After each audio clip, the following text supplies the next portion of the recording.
Hello all.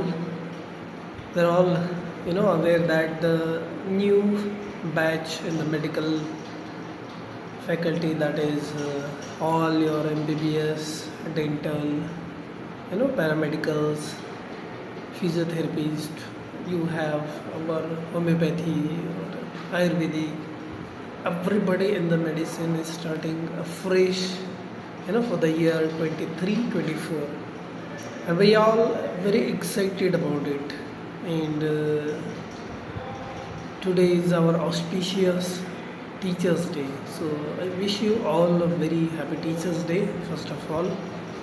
And I have decided to go on, ahead with this YouTube channel that will help us to understand the basics in the anatomy. This is a long, I would say, dream that I have been, visualizing that I should do this kind of channel. I'm teaching anatomy as a professor, and it's a wonderful subject. I must tell you, people often have this misconception of this is a very tough and all kinds of, the fearful misconceptions that are with the anatomy. Many people actually threaten, being in the first year in the medical. You are a little bit confused about what to do and what not to do, how to go about different subjects. And most of the time, medical people, they spend a lot of time in the first year in the anatomy, and the anatomist are the few of the people that they remember for their life. I'm telling this because NMC has allotted nearly half of the time in the first year MBBS, and likewise in a lot of other faculties. You need to know the basics in the anatomy about our own human body, over which you are going to be associated in some or the other way. So this is the building block. This is the most basic subject in the field of medicine is the anatomy, and you have to understand it thoroughly. So in this channel we are going to highlight few of the concepts, which are essential. You must know as a professional in the medicine, whether you're medical, you're a paramedical, or in any way you are associated with the medicine. You must understand few of the things. And I have found that people in the first year, they struggle a lot just to know what to read, what not to read, and what is important, exam point of view.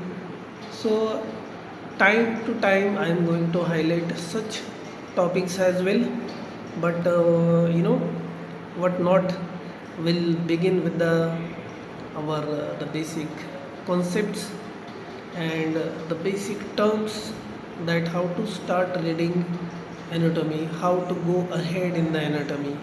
So this is very important. The basic things, if you understand, it is likely that you don't need anybody to teach you. You can learn on your own the complexities of the subject. So this is very important that you know the terminologies, the way you learn anatomy, the way you visualize it, the way you should read it. So I'll be highlighting the most frequently asked question about the books to refer also in the end of this video. Myself, Dr. Arun Chipte, and I am professor in anatomy. I am working as an expert in ICMR panel as well. So I hope my 10 years experience in anatomy will bear some fruit, and I'll be of some help to my aspiring medicos. So I really hope that the anatomy becomes, your hobby, your like, and you generate some kind of interest in it through this channel. If you find any kind of difficulty, if you have something in your mind, you can always comment, you can always message me. I'll be there to help you as early as I can. Okay, so let's begin our basics in the anatomy, and how you are going to go about it. See, this chapter we are going to deal, in the terminologies, mainly a few of the concepts like how to study, how to get into the subject slowly, and what is it all about. So first we are going to see the meaning of anatomy, some of the historical figures that you need to know about, and then a few of the laws pertaining to the anatomy that are essential, and you should know why and how we are getting those dead bodies. We call it as cadavers in our anatomy labs or the dissection halls. And you should know at least a few things about the embalming, if not the all. There's a whole new topic, but in the introductory lecture I'll be introducing you to the your common FAQs and the must know basic things about this. We are definitely going to deal with the most basic of the terminologies and how they are used in the subject. We are going to see the different disciplines, like what are the different headings under which you actually learn the anatomy. Then you are definitely going to learn what is important about this anatomy. So first of all, why this term anatomy? The biggest, arguably the biggest, the largest, vast subject in the first year is anatomy, and I would say not in the first year, it is whole of your medicine. It is arguably the one of the vast subject, but it is very interesting since we know a lot of things about ourselves only, okay, structurally I mean. And see, this anatomy means it's a study of human body. Basically, if you see, anatomy is not exclusive to the medicine. If you have to study anything in detail about anything, we call that the anatomy of the said thing. Say if you want to learn how to write a song, so you can, or how to play, or how to perform, so you can attach this word anatomy of a melody, anatomy of a anything. So this is a word that associate with the deep knowledge, the methodological concept of studying something. And in the medicine we associate this word with the study of the human body, and the basic way, the very good way to study it through cutting that structure, rather the human body. Small cuts are given in the systematic way, which are mentioned in the different literature, the books of anatomy, and you study that. So the term anatomy has its origin from the Greek word anatome. What this anatome means? It is to cut up.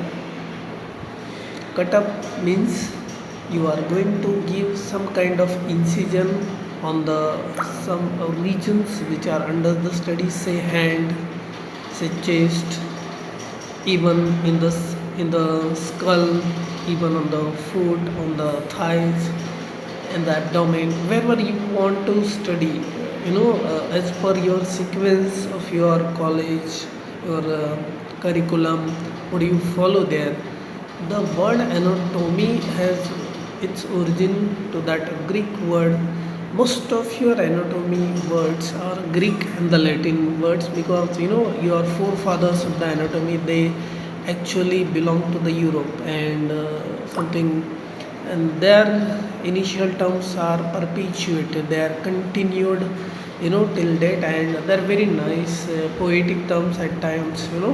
You will love that slowly, okay. It's a I would say, if you form the habit of reading it more often, you're going to fall in love in a way with the subject. So this is, the terms are coming from those nice mystical languages from the Greek and the Latin.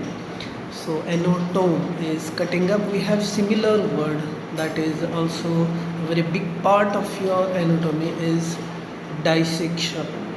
What is this? Dissection is again a Latin equivalent of this Greek term anatome, and that again means to cut up. So this is very important that that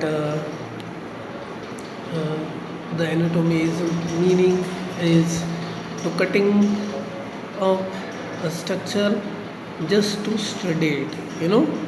So there is a methodology associated with it, and you have manuals how to do that.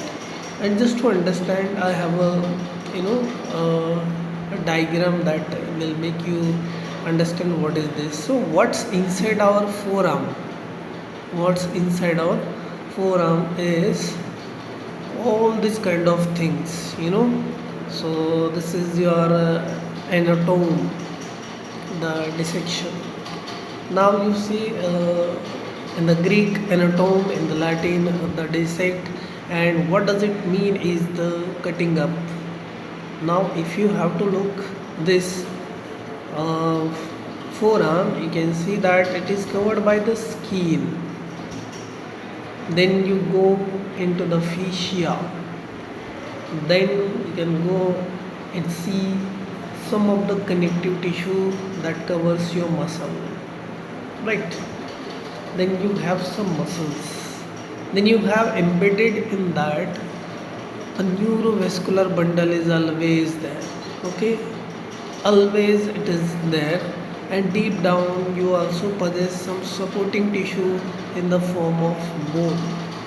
So this is what you have inside, you know in the anatomy. You have this kind of things, like what do you say is, all these kinds of the tissues make up your human body structure. There are regional varieties, obviously. Some region may not have the bone supporting it, they will have cartilages. Some region will not have a proper neurovascular bundle, but they'll be in a diffuse form. Some may not have even the bone, the cartilage, only soft tissue will be there. So this kind of things are there. Some may even lack the muscle, but only the connective tissue inside that structure. So what is exactly inside a structure under the study is very important, and you will know only when you cut the skin. And that is why our word is there, to cut up and see what is inside. And this is anatomy. Anatomy, they say, is best learned by dissecting. The dissection has no option. You bring any kind of atlases, you bring any kind of the instruments, the softwares, the videos, and all you watch, but it's a saying that the dissection is not replaceable. You will have similar kind of feeling, but uh, with some software, with some 3D images, that's fine for understanding. But it cannot replace a hand to hand dissection, where you actually feel the cadaver, where you actually get the feeling of a surgeon first time in your life on a anatomy dissection table. So please be enthusiastic about it and take active participation in the dissection. So this is our anatomy.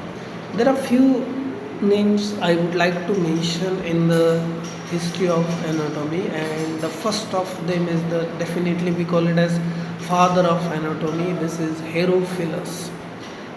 Herophilus has written few books over the anatomy. The first literatures that are authenticated is, see the timeline, 300 BC. This is the oldest, I would say, a proper authenticated literature available on the anatomy. So this man, and he first time dissected the body, and imagine what kind of knowledge he must be possessing. 300 BC, it's around 2500 years before that. He was able to dissect when the people were scared of the dead bodies, and all the laws they came later on to I would say give away that dead bodies to the medical institutions to use So all the handing over of the dead bodies were not that much easy in the old days, but before everything become a custom, a routine for the medicine, this man, the father of anatomy, the Herophilus of Charlestown, the Herophilus was the first to dissect the human body, and he has mentioned a lot of structures. You can go through the literature to find out what exactly Herophilus has done, but rightly so, he is called as the father of anatomy. And always, the first time you are not perfect, nobody is perfect in the world, so you have to try and try, and many scientists tried to know the exact things in the body, right from what is there in the arteries, what is there in the vein, how the nerve looks like, how the organs look like, and what kind of structure there in the human body. So this became another very genius in the anatomy. We call him Vesalius, founder of modern human anatomy.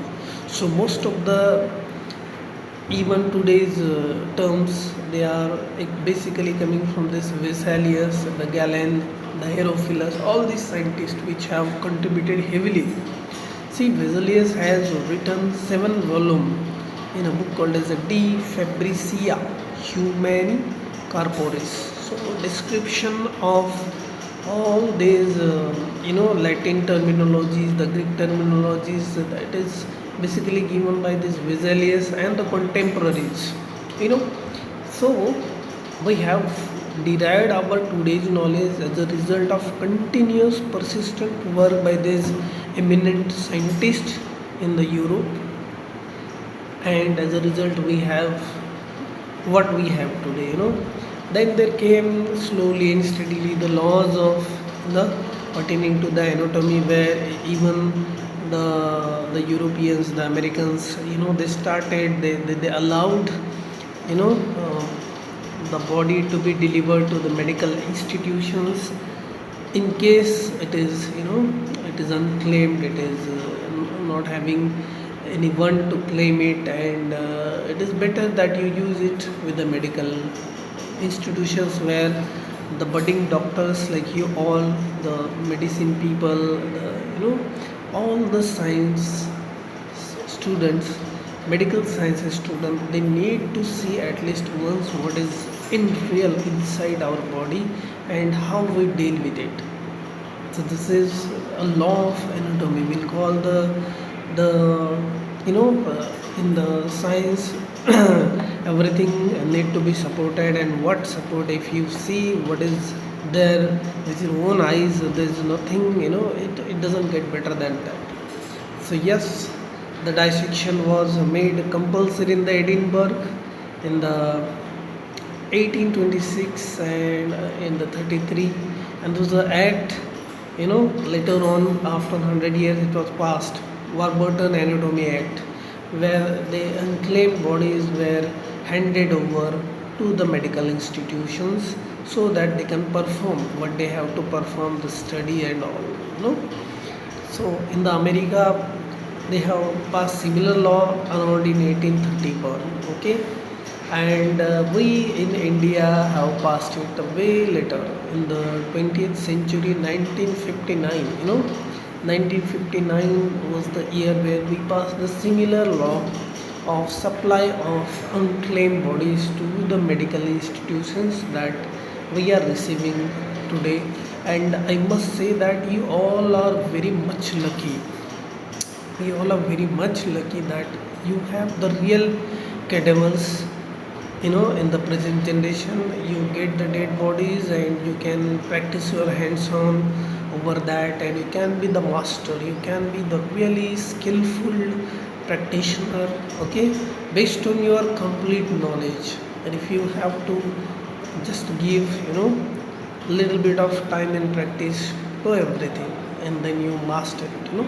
But in the western I would say countries, you don't have too many of cadavers. Many institutes do not possess that, and they have all those softwares, all those virtual dissectors, and everything is available there, which can intimidate you in a I would say technological way. But yes, you don't need to be. You have to be proud of what you have, and those cadavers are irreplaceable. I mean, you know, we are so lucky that we have all these kind of facilities which are available. The old is good, they say. This is what in the medicine you have correctly. The cadavers in the first year, you just give yourself a little bit, and you master this beautiful subject of anatomy. So yes, with the laws pertaining to the anatomy, you're very lucky to have those kind of facilities to you. When we receive the cadavers, there's a procedure called as embalming, and embalming means injecting a fluid. Most commonly used fluid is the formalin. 10% concentration is used, around 5 to 6 liter of that formalin we inject in the cadaver through the neck veins, or through the through the neck arteries and the thigh arteries. The big size blood vessel, the arteries are cannulated, and the embalming machine is connected to that.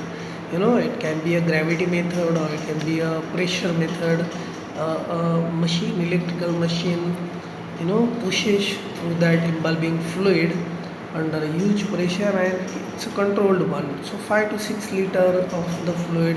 Generally this fluid is formalin 10%, and you can mix it with different agents to enhance the fixation, the disinfection, and the preservation of the tissues. To enhance all these qualities, you can add alcohol, acetone, glutaraldehyde, the glycerine, and obviously you have the base of water to all this.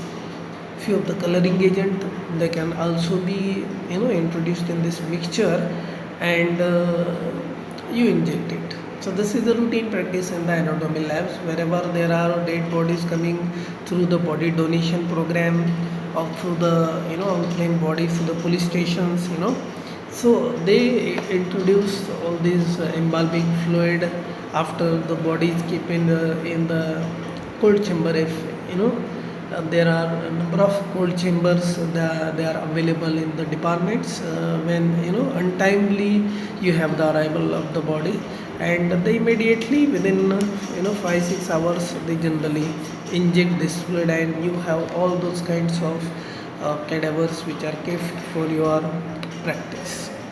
So you will get only one cadaver throughout your, mostly you get only one cadaver throughout your first year, and you have to learn over that. So you have to be very attentive, you have to be very hard working, so as to know what's exactly in there, you know and once you do that, it stays forever with you. Believe me, if you are really interested, if you are dedicated, it will stay with you no matter what. Okay, so attend your dissections regularly, and you will gain a lot, okay. Now we'll see the divisions of the anatomy, and I hope this will help you. This will definitely encourage you to study the anatomy, and you will know with this huge number of divisions that what kind of subjects you are about to see in the first year itself. There are around 10 to 12 divisions, plus or minus you can say, but it's a huge number, and you have all those to study in a mixed way, in an intermingled way, or as a separate division in the curriculum. So but the good thing is that yes, it's easy, it's not difficult, and if you are interested, it becomes even you know more easier. So i'll just uh, I'll just wish that you pay more attention in the classes also. Whenever you get the chance to do something in the college, don't miss that practical point. Okay, theory also you need to be attentive, and I hope that you just go through that all this, and come revise on this our own YouTube channel. Okay, yes. This slide presents you the divisions of the anatomy, and these are the ways in which the anatomy is actually learned. And in some institution, they follow a regional approach. In some, they may follow systemic, but in India, we generally follow the regional, I would say, approach to the study of anatomy, and it can be functionally studied as well. You can compare the differences in the structure of the quadrupeds, the comparative anatomy, studies of the lower animals with the higher, and in the races and all.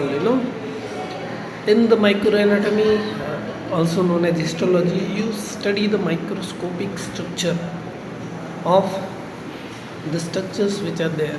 It's very important that you focus on this.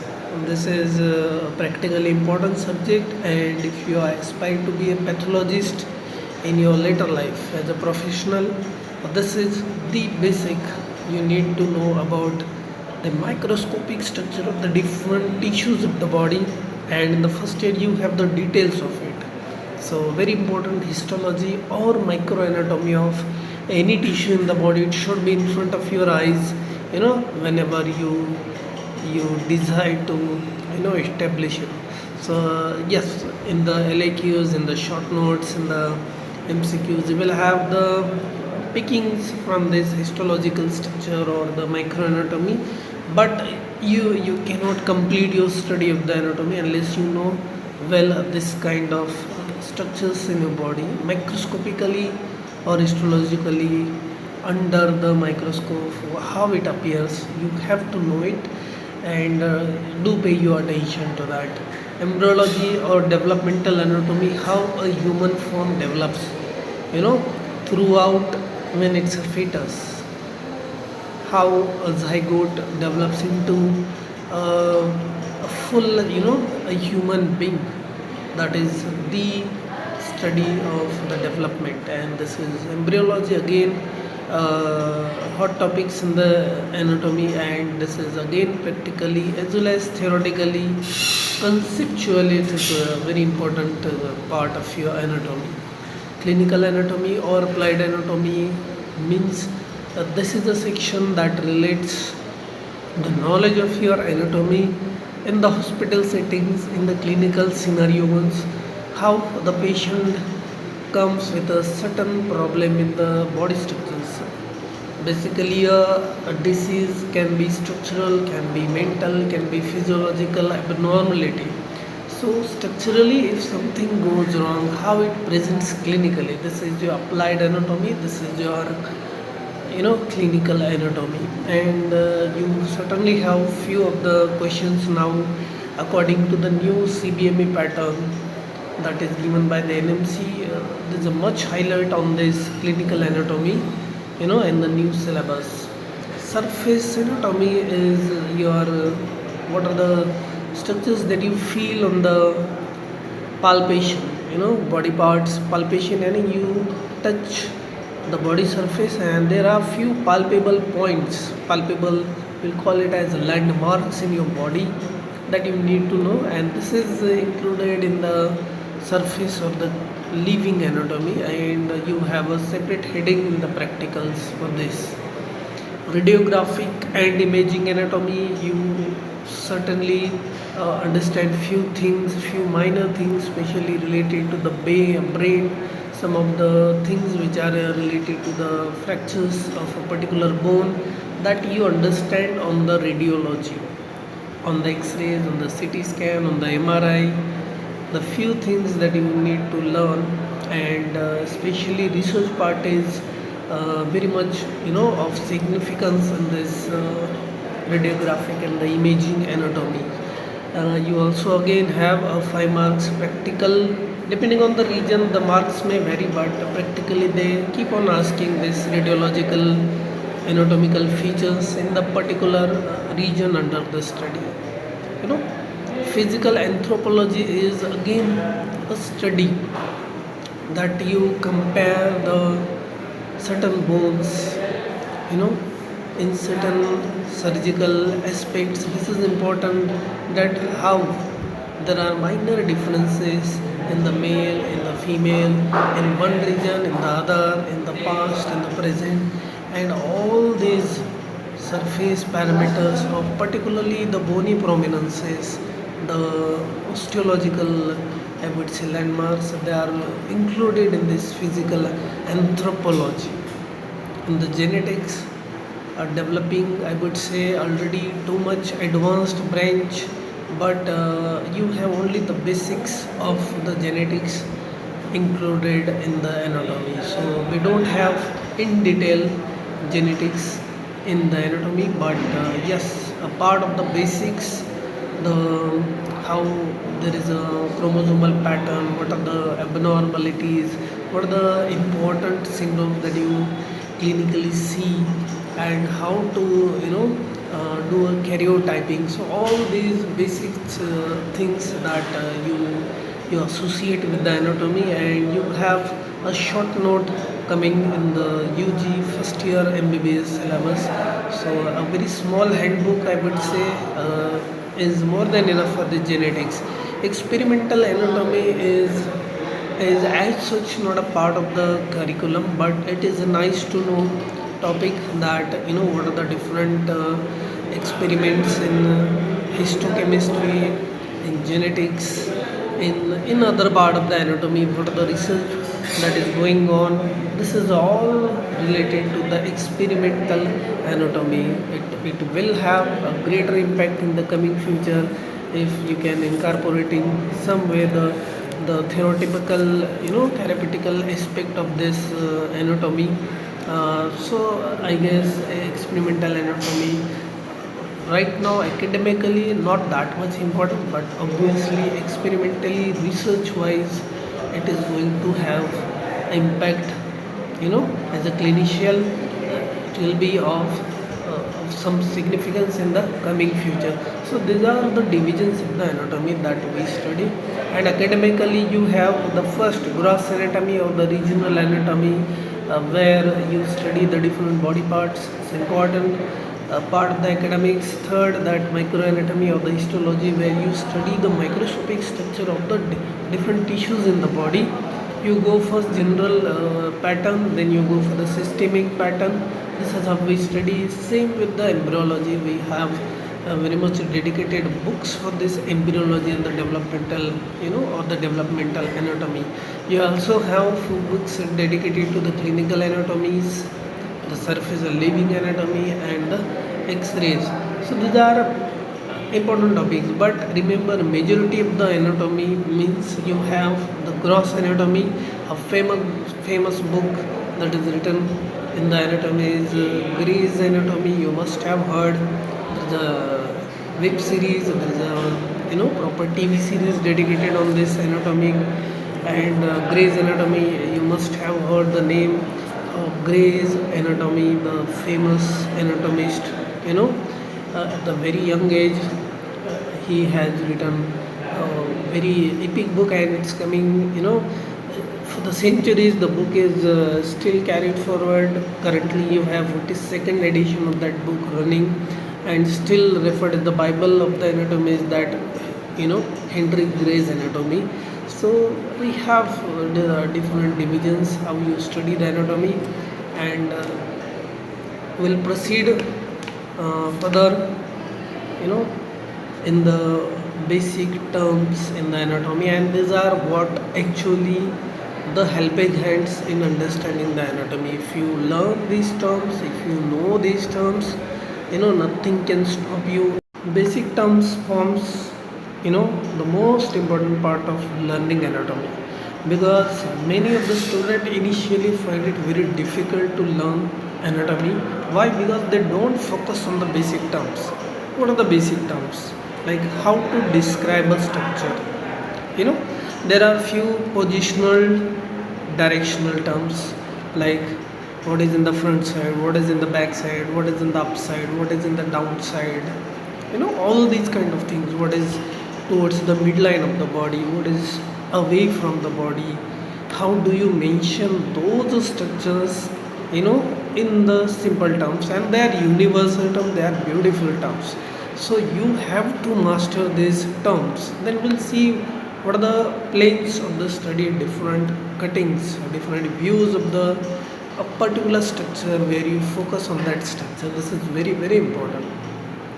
You have certain movements occurring at few joints in the body where you have flexion, extension, abduction, adduction, and this kind of the terms. Again, we are going to see what are those and how this nomenclature is actually happening. What terms you call for what action, what movement, what location. In a very simple way, I am going to highlight few of the terms that are essential. Without them you cannot survive in the anatomy. Without them you cannot understand how to understand actual the subject of anatomy. So we'll definitely go ahead with those terms, and these are the few things. Now see, in the positional or directional terms, what are the different terms? Now you get this superficial and deep. The first term that you are supposed to read is the superficial and deep.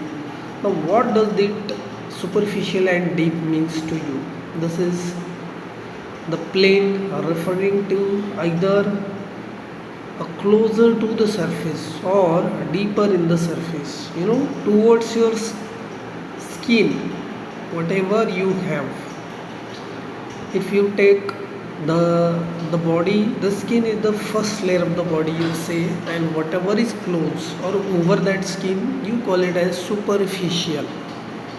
If it's inside the body, again, so nearer the surface of whatever, you call it as superficial, and deeper to the surface, whatever the structure is, that you call it as deeper structure. So there are two terms, very common terms, you must be knowing already, I guess, but if not, these are the things: superficial and deep. You have to know the position of a structure, whether it's a superficial structure or a deep structure. Next thing you have to know is whether a structure is medially located, laterally located, or it is in the median plane, meaning that medially yani closer to the midline, not in the midline, closer to the midline. Whatever structures are, you describe them as medially located structure. If the structure is slightly away from the midline, it is going away from the midline, or structurally relatively it is away from the midline, you call those structure as a lateral structure. That border, that surface will be the laterally located. And if it's absolutely in the midline, in the plane which is going through the middle of the given structure, whether it's a body, whether it's a head, whether it's a say tongue, whether it's anything you take, that is in the middle of that, that will be called as median. So the term median means absolutely in the midline of something, maybe a whole body, maybe a structure like a gland, like a bone, like a cell, whatever you call it as, it's a median. Okay, ventral and dorsal. And similarly you have the two terms called as anterior and posterior. These are the terms related to the front. Okay, the front is ventral and anterior, and similar opposites term you have is the back side. So back side is nothing but the dorsal side of the particular structure, and also synonymous with the posterior. So anterior or ventral or front is the same. Dorsal, posterior is nothing but the back side of something. So in mentioning the relative positions of a particular surface, a structure under the study, or between the two structure, you have to say something is dorsal, it has to be relatively on the back side. Now there are some things you call it as cranial and caudal.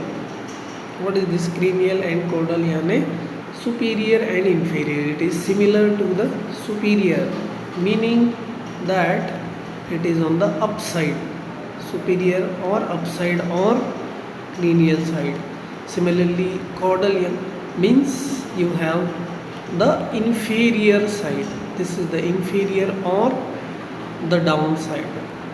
So relatively, if something is present, say your legs are inferior or caudal, cauda yani leg, cauda means leg, it's a downside, it's a caudal side, or it's a inferior side. So it can be a relative term, with respect to what you are studying, but you have to know that yes, there are terms called as cranial, superior, or generally it means on the upside. There is a term called as caudal, it means inferior or generally on the downside of relative to your body or a particular structure. Now there is something called as central and peripheral. Central yani towards the center of something, and peripheral yani towards the surface of something. And generally in a round object, in a round structure, you use this kind of term. Okay, they are particularly useful when the students are focusing on the microscope. So microscopic structure will have this kind of terms called as central or eccentric or peripheral, and these are the location of the few very minute, few very microscopic structures that are under the study. And the cortex and medulla, again the same thing. Central is the medulla, or the inner side is the medulla. So this is medulla and this is the inner side. Okay, they are very much synonymous, but you have to know the concept of medulla and the concept of inner side, or you can say central part of any structure, right? So this is again a very famous concept and very very commonly used terms. Cortex in a peripheral part or the outer part of a round structure is known as cortex.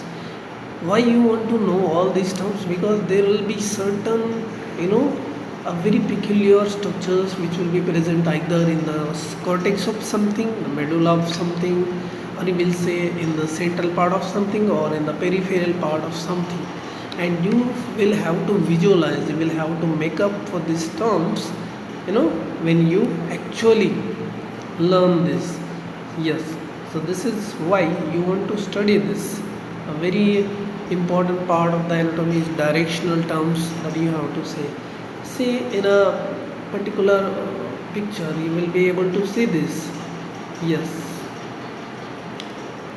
so right side, this is the right side. You will see the right side of your slide is this, and this is your left side, and this is the center. Okay, so this round thing is the center. Anything away, going away from this is the lateral side. I have showed the arrow to understand the lateral side. See, in a gross way I will give you an example of what is lateral. See, your ears, the auricle, the ears, external ears are lateral in direction or in location as compared to the eyeballs, which are comparatively medially located. And this is a classical example where you have nose in the median, in the center of your in the center of your head is face is the nose, whereas eyeball orbit is located medially, and your ears auricle are located laterally. So this is the concept of these three: median, medial, and lateral. Okay, so they are comparatively used terms when it comes to the your I would say relative position of the body parts. Now similarly you have this medulla. Medulla is the central part, okay, and the cortex is the peripheral, or sometimes it is also known as eccentric part. So eccentric is a word that you will come across at times in the anatomy, and what does it mean is the peripheral part. Okay, this is the eccentric or the peripheral part of some round structure. Okay, So these are the basic directional terms, and you are already aware of this superior and inferior. This is the superior and the inferior terms are nothing but the up and down. Okay, up and down. So these terms again, what you observe here is the upside. This is your downside, also known as inferior, and upside is the superior. So these terms are again very useful in understanding the structure and its location and how it is described in our anatomical books. If you understand this slide, you are making a big move in the anatomy just to understand how it is given. Now see this, there are few planes of cleavage of the axis where how the structure is cut and shown to you. So there will be different diagrams and they will describe the structure under say sagittal plane or the coronal plane or the horizontal plane. So what is the sagittal plane is where we will have the axis of that plane passing through the midline and dividing the structure into the right and left part. This is very important, you have to know this. The sagittal plane always divides, okay, the structure under study into two different halves. So plane will pass like this. The plane is supposed to be passing like this, and the famous suture in your skull called a sagittal suture, based on its location, it is here. It will divide your skull into two halves, the right and left, and this is the plane passing like this. So how you study something that is not visible on the surface? You are cutting your head neck face, say your head neck face is cut in the two equal halves, and you see what is there located on the medial side, on the inner side of that, and this view will be called as sagittal section of the head neck face, and this is how you study. If it is going absolutely through the center, it will be called as mid sagittal plane or the median plane. If it is going through say the lateral part of it, it will be called as parasagittal or paramedian plane. Parasagittal, okay. Depending on the books you use and the authors, they may differ in the description, but this is the concept of sagittal, mid sagittal, parasagittal, okay. Paramedian planes. They are vertical planes. They are vertical planes which divides your structure into two half, okay, equal or unequal based on where it is exactly passing through, okay. So in the imaging technologies, this is very important. They will mention it passing through those and that, okay. So sagittal plane, one is the coronal plane passing like this. You have another suture mentioned like this which divides your skull again into anterior and posterior half, and this is front and back part divided by something passing, again vertically, but in a coronal plane it is dividing it into anterior and the posterior half. You have similar horizontal plane passing, and you want to see how it appears from the downside and upside, and you will take the half. This is particularly useful in studying the brain, horizontal sections, or you can take some of the sections in the abdominal organs or abdomen proper. So horizontal divides the structure into upper and lower half, and coronal divides it into two anterior and posterior parts. So these angles are making your study more accessible, more complete, and that is why you want to study from that angle, as a director makes the angle of a shot very perfect, and you like that. Oh my god, you see the movie and you understand what is that shot is all about, taking from different angles. Similarly, you want to study a structure so complete, and you don't want to forget that, and you want to keep it for your life. This is why these planes are important. See, the sagittal plane divides your particular structure into right and left, where you are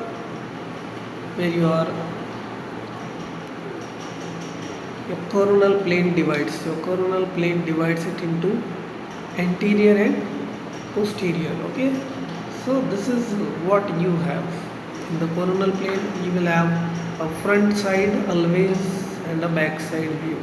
That is your anterior and posterior, and this is your coronal plane. Okay, now you have third plane which you have seen. I have just demonstrated you on the head, and this is the perfect place to demonstrate everything. The horizontal planes cutting through like this and dividing it into upper part and lower half, superior and inferior half. So this is superior and inferior half of a particular structure. You can divide any structure like that. Okay, but these sections are particularly useful in the, again I will show the brain part. Okay, or I'm saying this. Now see movements happening in the body, particularly over the limbs. They are described, some of the basic terminology, and you must be aware of few of them, particularly flexion and extension. Flexing your muscles means that you are, empowering this. This is the flexion. Decreasing or increasing the angle in between the two bony surfaces, you call it as the flexion and extension, and this revolves around the horizontal axis. The axis will pass through like this, and this is moving. Okay, this is the movement of your forearm over the arm, and this is flexion, this is the extension. Okay, abduction and adduction, these are the movement away or towards the midline of the body or a particular structure. You call it as adduction and abduction. Adduction is taking structure the arm towards the body, and if you move away from the body, it is abduction, and it generally occurs around an AP axis. So axis you can forget for now. Just remember, moving a structure towards midline is the adduction. Double D, the D coming together with the D is adduction. Abduction is taking it away from the body. This is abduction. Okay, medial and lateral rotation are movement inwards along the vertical axis, is definitely called as medial rotation. The movement is inwards. The lateral rotation movement is outwards. Circumduction is combination of all the above movement. It's a combination movement. It forms a circle. Okay, combination, a circular movement where you form a complete circle. Okay, especially in the shoulder, this is quite visible, and you have this movement of flexion, extension, abduction, adduction, medial rotation, lateral rotation together happening. You call it as circumduction. Supination and pronation is occurring at this. Okay, radius and ulna. This is the palm facing upward is supination. The palm facing downward is the pronation. Okay, so this is forearm movements occurring in the radio-ulnar joints, and if you face your palm upward, this is the supination. If it is making it downwards, this is the pronation. Okay, they say kings pronate, they give, they donate. Okay, you are the kings, so take this. This is the action, pronation, and the beggars supinate. So they say famously these two terms, inversion and eversion.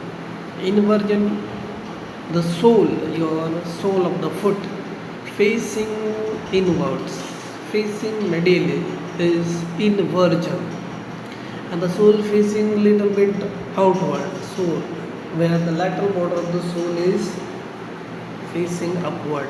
Okay, or your sole just facing laterally, this is known as eversion. These are again few of the terms associated with the movement of the joints. Conjunct and adjunct rotation are there. Okay, and these are particularly the movements associated with few of the joints, like knee joint, like the thumb joint, where you have some kind of rotation occurring along with some other movement like adduction, abduction, or say flexion, extension. Okay, if it's concurrent with some other movement, it is conjunct rotation, and if it is independent movement, this is known as adjunct rotation. So rotations are sometimes associated with some other movement, or they are independent, and depending on that you call it as conjunct rotation or the adjunct rotation. Okay, now in this diagram you will see that this is your arm. Okay, this is flexion. If you flex, just I have shown you, this is your flexion. If you do this movement backward, your forearm is coming down, this is the extension. This is the elbow joint where this movement are occurring over this particular joint. Okay, between this humerus and the radius and ulna, this is the joint. Okay, where this movement are occurring. Now see, you have something called as adduction, where the arm is coming nearer the body. This is adduction. This is adduction. Okay, and if it is going away from the body, this is known as abduction. Two basic terminologies. Okay, generally one muscle produces any one action, but if the muscle is split into 3-4 parts, they may act differently. If it's a small muscle with similar kind of fibers, it will generally produce either flexion or extension, or say abduction or adduction. Never two opposite action cannot be performed by the same fiber. If a particular muscle has anterior as well as posterior fiber, anterior fiber will perform different action, posterior will perform different action, but they will not be, say anterior will perform both the flexion extension, that will be wrong. So never mention like that. If there is one set of fiber in one muscle, it will perform either any of one of the action only, it will not generally perform the opposite action. Okay, you also have medial rotation and lateral rotation which are there. Okay, so these are the basic movements, okay, which I have already explained you in the previous slides. Okay, supination and pronation, you get short note on this because these are very peculiar and they are restricted in the forearm only. Forearm bones sliding over each other, this as in screwing with a screwdriver. Okay, with some opening or closing of something, you use this. And supination is more powerful, you need more power, because this is anti-gravity action. Okay, and in this, what is important, whether the palm is facing down or up. If it is up, it is known as supination, as you can see in the diagram. If it is down, it is known as pronation. What is important is the direction of the palm, whether it is up or down. Okay, they say kings pronate and beggars supinate. Okay, so this is your pronation and supination. You will see along the course in the future videos whenever we cover up that radial nerve joints, the forearm, what is exactly the supination, pronation, how it occurs, at the which joint it occurs, at which axis it occurs, and what if it goes wrong, and all the things and all the factors helping those movements, because this is a short note and it's a very important topic. I will not cover it today only because it will be too long. Already the lecture is getting a little bit prolonged, because in the beginning you need to be assured of everything, you have to understand everything. See, in the leg movement I have already shown you what is the eversion and what is the inversion. You can clearly see the foot, the medial border, this is the medial border of the foot. If it is elevated, it is known as inversion. Okay, medial border, and thereby it faces your sole. Your sole is facing again medially. So this is inversion. This movement occur at this joint called as subtalar joint here. Subtalar यानी below the talus bone. There is a talus bone here, and below this bone, this is happening. The movement are inversion and eversion. Eversion is where your lateral border is elevated and your sole faces laterally outward. So this is in eversion. Eversion is the outward movement, where inversion is the inward movement of the medial border is elevated, and the border of the foot is the key here. In the long term you have to remember which border is lifted. Medial border inversion, lateral border eversion, because the muscles which are acting here are different. When you learn the leg anatomy, the foot anatomy, you will understand why this inversion eversion is important, because the muscle set which produces this action is completely different, and you have to know exactly where the movement is occurring and why it is occurring and which are the muscle producing it. Yes, so these are our basic terminologies and the movements that you need to know. I may have left a few points, but you have to understand this. Okay, this is very important. Now see, one thing that I have understood, or I have missed out in this, is you have to know something called as what is anatomical position. And you will see in your general anatomy books that anatomical position. Okay, what was everything described in your body is dependent on that anatomical position. I will just write a few things where you have to know what is the anatomical, okay, position, okay, of the body. It's a standing position first of all, where a person stands and the face is facing forward. Okay, your feet are together. Okay, and you have erect posture, standing very straight. Okay, so this position, okay, hands,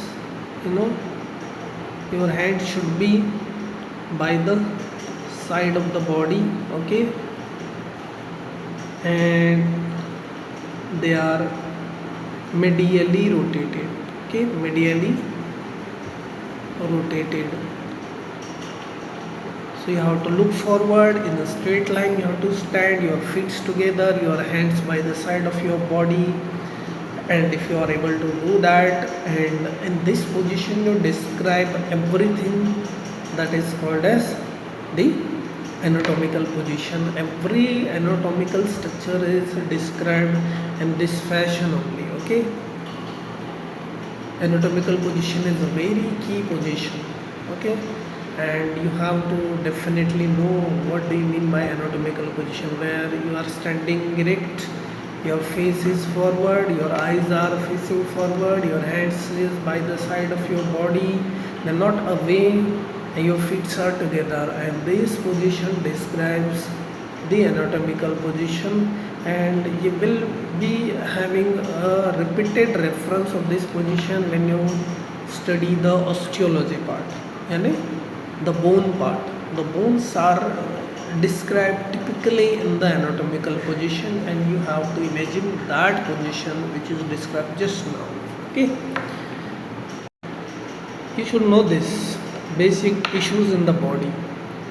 Repeatedly you will be asked in the vivas, in the practicals, what are the basic tissues in the body, because when you are going to study the structure of this body in the anatomy, these are the things that will be there arranged in some or the other way, in some peculiar pattern that you have to study.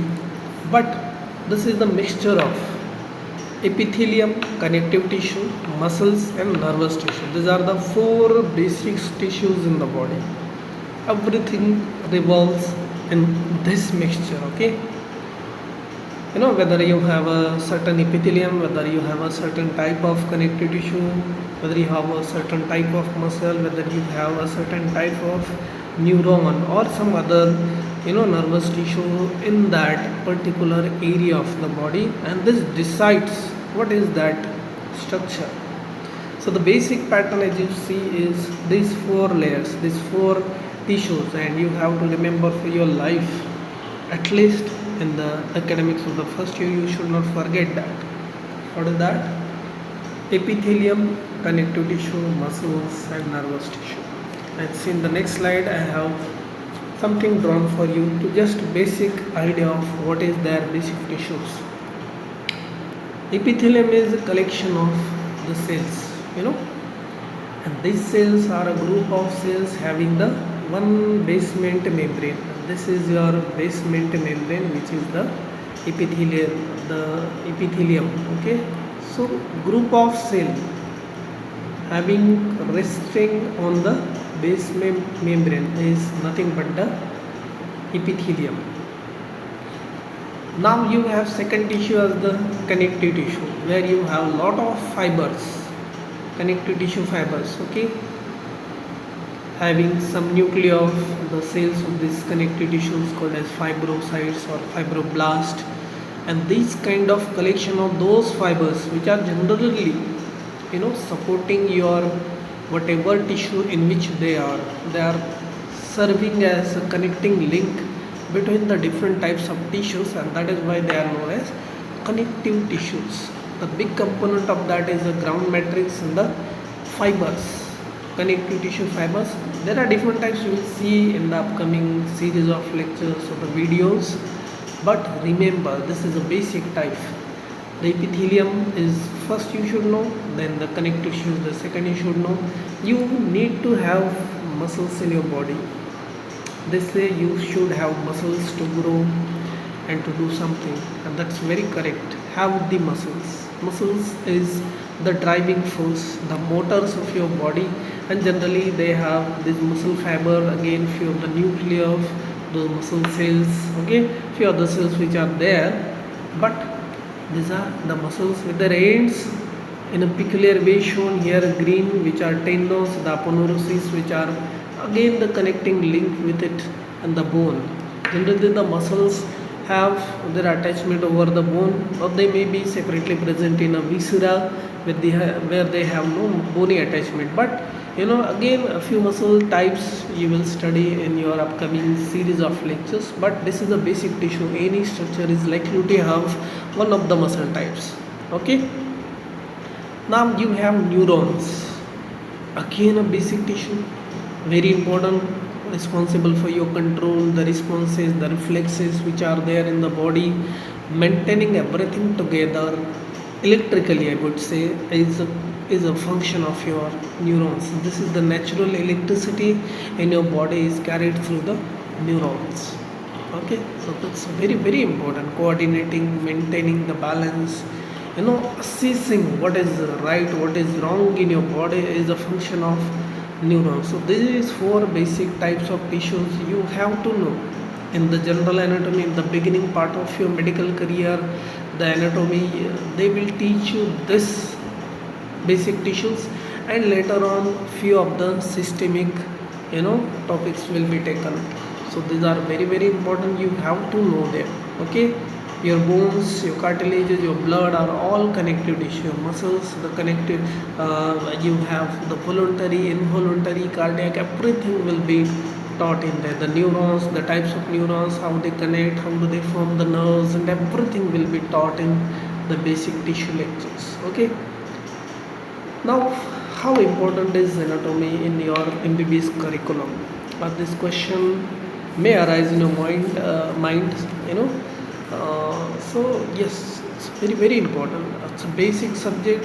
You have to know what is located there, how it is connected to which part, how do they function in unison, in the harmonious way they function.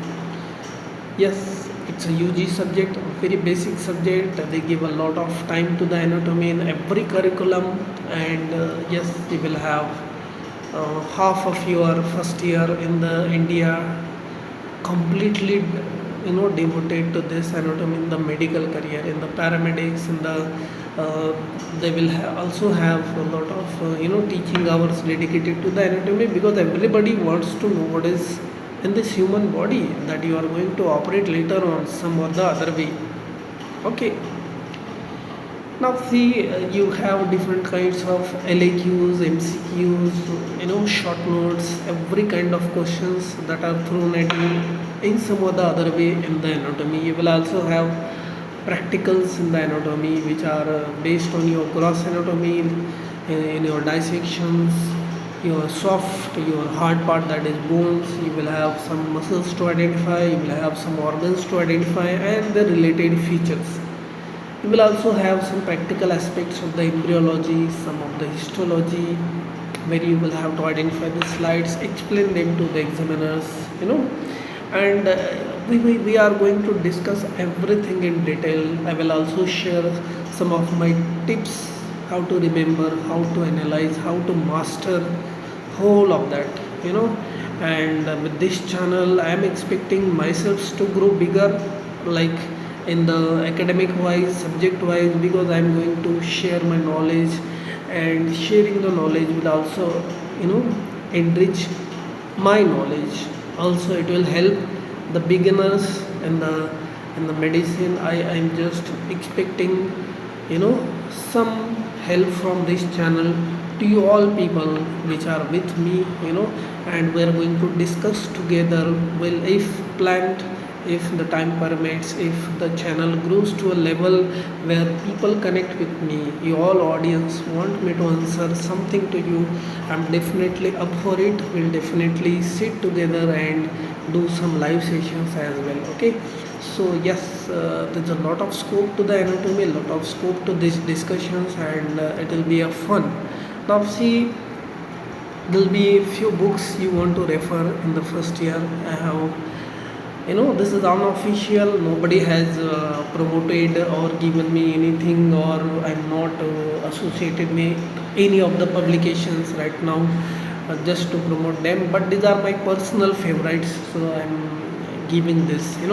For the gross anatomy, I would suggest you to go, or be with the BD Chaurasia. This is well-known book. Everybody knows BD Chaurasia, gross volumes. So whatever they are 3-4 volumes you purchase, you have it. If somebody really likes Vishram Singh, this is a recent edition, and this is a hugely popular book amongst undergraduates. And there's no harm using this book also. It's a great option. It's a new option.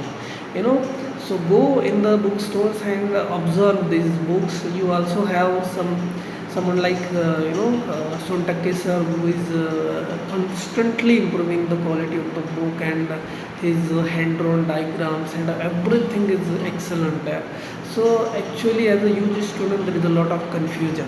Okay, but we, like the old teachers, the experienced one would advocate you to go with the BD Chaurasia, because everybody has read that book very well, and they know it's a tested, time and tested. It remains gold standard. But those who want to experiment, those who want to read 2-3 books, or in a way you find your comfort in other books, it's fine. You read any books, that's all right. That's using a book or the other book doesn't make too much of a difference. Finally you have to gain the knowledge, that is important. Okay, for the dissection, for that correct pronunciation of dissection. Okay, the dissection is the practical part. The huge amount of your first year will be spent in the dissection hall. It's a huge I would say time consuming and learning experience as well. So as I said, it's an irreplaceable part. If you attend the dissections honestly, and you do some active work there, you dissect the body yourself, you will gain a lot. Cunningham is a famous manual. There are 3 manuals in the Cunningham's practical for this dissection. You must have it, I would say. Many people purchase and just keep it like that, so don't do that. In the dissection hall, always carry the manual which is asked by the teachers, which is going on with the curriculum in your particular college.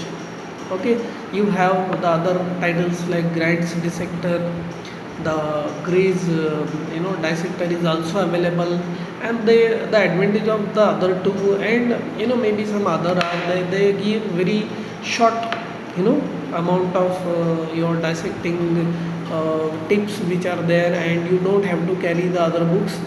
One is sufficient.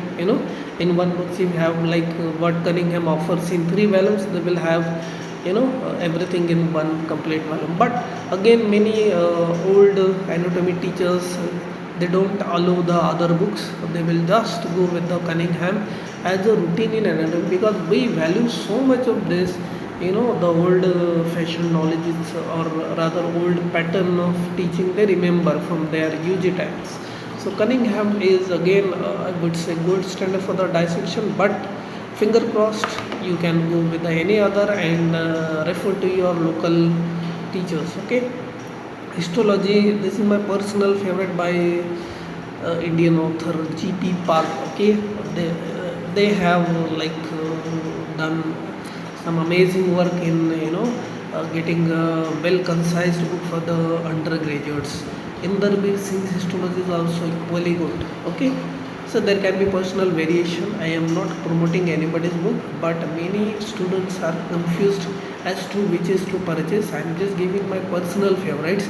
If you go to the 10 teachers, obviously they are going to give you some other recommendation as well. And as I said, every book is good. It just it matters how you apply yourself to that book, how many times you read that, how you extract that content. And as I'm saying, if you are really aspiring, you are dedicating your efforts in anatomy, you may go through all the books.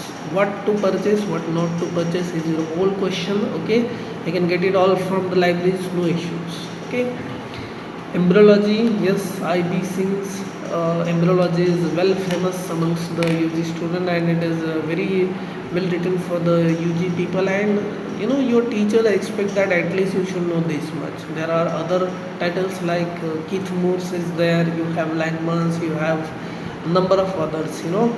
You have Carlson, you have that a lot of international authors. But if you want to go deeper into that, go for the Keith Moore's Developing Human. Otherwise, IB Singh for the undergraduates is more than enough. Vishram Singh sir has written again a very excellent book. It is in the third edition, I guess, and it's also a nice one. But I'm again suggesting you can go to any, ranging from the BDC, Sontake sirs or Visham Singh, anything you like. Okay, there's no harm in going with any book. Nobody will say ki why you are reading in this, and actually nobody should say you. Yeah, I'm just referring to these books. As per my own preference, I'm just giving you this. Finally, you go to the shop and determine whatever is there. Okay, neuroanatomy.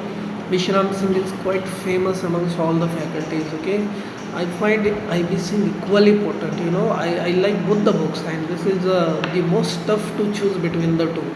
It's like you have to make a toss. Both the books are wonderful. Okay, so I will give it to you.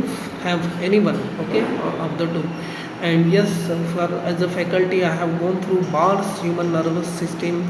Those people who find it difficult to from the Indian authors to understand few concepts or few diagrams, few images which are not there at times, you go to the bars, human nervous system. This is my personal favorite, just to refer a few interesting facts. And the way they have given it is amazing. Okay, so if you want to refer to some higher authority, some international book for the reference of the neuroanatomy, if you are interested in that neuroanatomy, go with that bars and nervous system.